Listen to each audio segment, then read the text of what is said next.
Caião, por que as pessoas têm dificuldade em entenderem que o diabo delas são elas mesmas?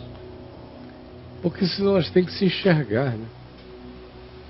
É mais fácil a gente projetar do que perceber em si mesmo qualquer coisa. Então o diabo, eu não estou dizendo, ninguém me entenda mal, o diabo é real, o diabo existe, o diabo é inimigo mesmo. Diaboente. O diabo existe. Agora, o diabo que existe, ele é um equivalente ao arcanjo Miguel, ao anjo Gabriel. Ele não tem esse poder todo. Ele é um bobinho. Não, bobinho não, porque quem é o arcanjo que é bobo? Não é? Nenhum ser humano lúcido é bobo.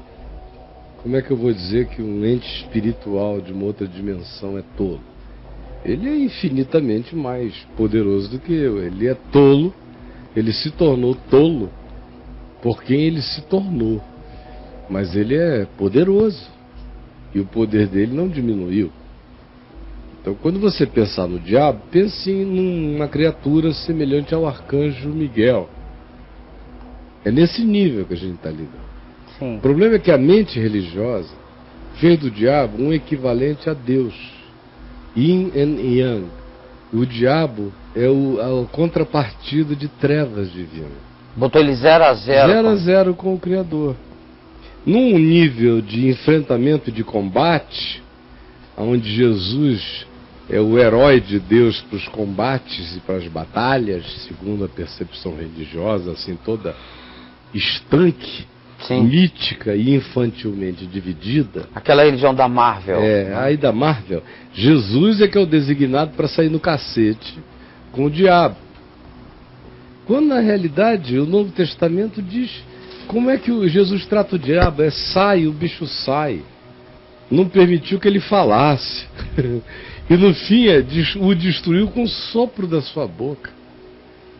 Então o diabo é uma criatura que foi deificada para o mal no meio cristão. Porque o diabo judeu é muito menor do que o diabo cristão. Caio? Primeiro que o Velho Testamento tem uma noção muito reduzida de Satanás. Porque a palavra Satanás no Velho Testamento designa todo tipo de adversário. Todo tipo de adversário. Ela designa um ente específico, sem definição do ente, poucas vezes no Velho Testamento. Poucas.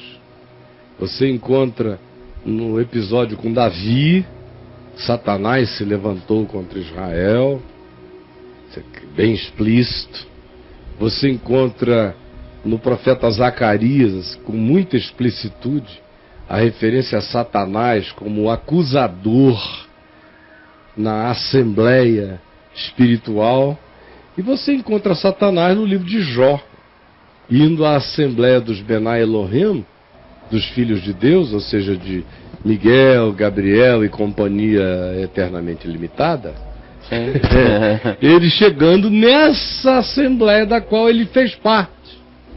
No livro de Jó, é nesse nível que ele opera. Mas ele não é equivalente de nada absoluto. Ele é um poder entre muitos poderes no universo, nos multiversos, nas múltiplas dimensões da existência. Ele é um deles. E ele representa um sentir antagônico em relação à vida, a Deus. No judaísmo, portanto, Satanás é extremamente menos inflado do que ele se tornou no cristianismo. E na medida em que o cristianismo foi virando uma religião sincrética, deixou de ser um caminho para discípulos, uma compreensão da vida, que foi o que Jesus ensinou, que implicava em ajuntamento de pessoas com a mesma compreensão da vida e que se propusessem a viver como uma espécie de nova humanidade, sendo sal da terra e luz do mundo, sem ufania, mas com serviço e humildade.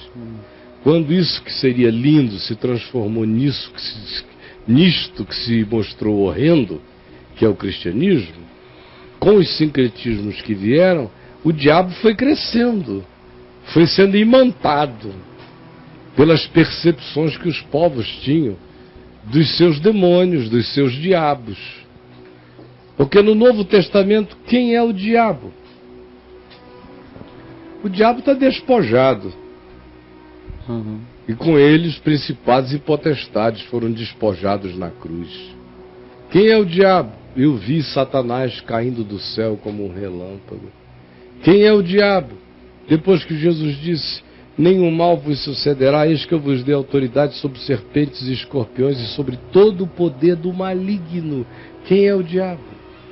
É por isso que Paulo pergunta: o que me pode fazer o homem, o que me pode fazer principados e potestades, o que me podem fazer anjos, o que me pode fazer qualquer outra criatura, se eu estou mergulhado no amor de Deus que está em Cristo Jesus? Então quem é o diabo?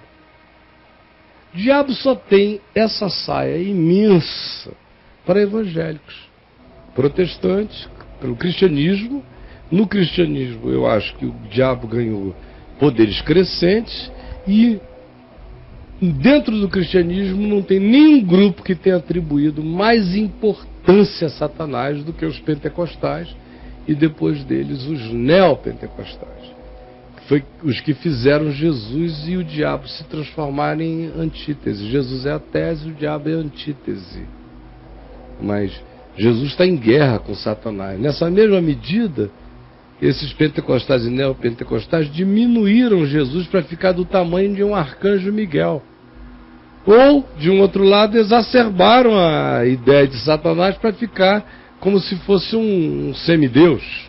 Um Batman Coringa. Assim. E para na cabeça de alguns é um outro Deus, é o Deus do mal. Sim. Mesmo. Então, respondendo a pergunta, por que as pessoas fazem isso? Número 1, porque não querem se enxergar. Número 2, porque o diabo serve para toda essa cola, para toda essa projeção, para todo esse lançar de maldades. Ele não tira o pecado do mundo, porque só o Cordeiro de Deus tira o pecado do mundo. Sim. Mas ele carrega a culpa de tudo. Ele carrega a culpa de tudo. Não tira o pecado de ninguém, mas carrega a culpa de tudo. E quanto mais os crentes culpam o diabo, mais cegos se tornam, menos autopercepção têm. Isso mesmo. Mais completamente embotados em qualquer que seja a possibilidade de se enxergarem.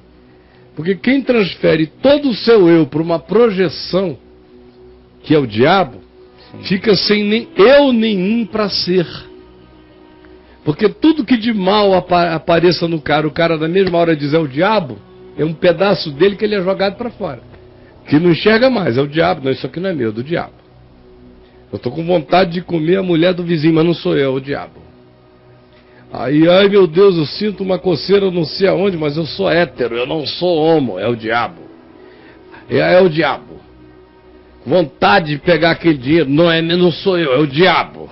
Tudo é o diabo. Então o cara não enxerga que ele é homoafetivo, ou não enxerga que ele tem uma compulsão sexual tarada, danada para pegar a mulher do próximo, com uma doença de caráter imensa dele, que decorre da insegurança grandiosa que ele carrega, porque ele só se sente homem se for enganando alguém. Não vai se enxergar jamais, é o diabo.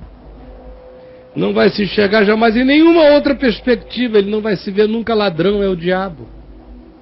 E ele não vai, sendo ladrão, discernir por que a compulsão de roubar que ele tem. Se é maldade pura e simples, ou se é, como na maioria esmagadora dos casos, frustração, cobiça introjetada na infância, amargura de pais que estavam o tempo todo falando mal das vidas que tiveram e dizendo que quem quisesse ser feliz naquela casa, que não fosse assim, que desse um jeito de arranjar dinheiro de qualquer modo. Enfim, são milhares as razões pelas quais um ladrão brota na vida.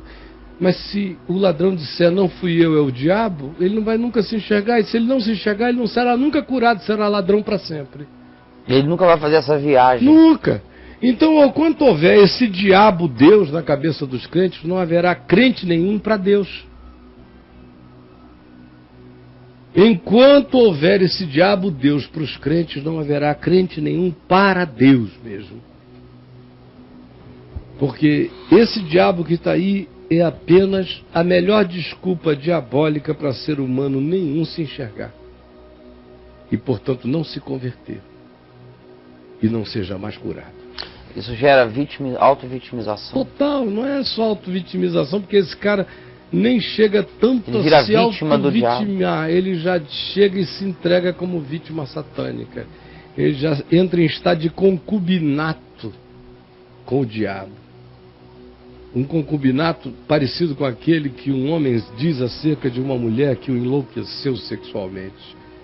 Eu sei que ela não presta, mas eu não consigo largar. Por causa do borogodó. Muita gente tem esse tipo de relação com Satanás. Ele é o diabo, mas eu não consigo largar. Você não vale nada, mas eu gosto de você. É. Assim. De muitos modos e de muitas maneiras tem gente vivendo assim. Só não tem coragem de admitir.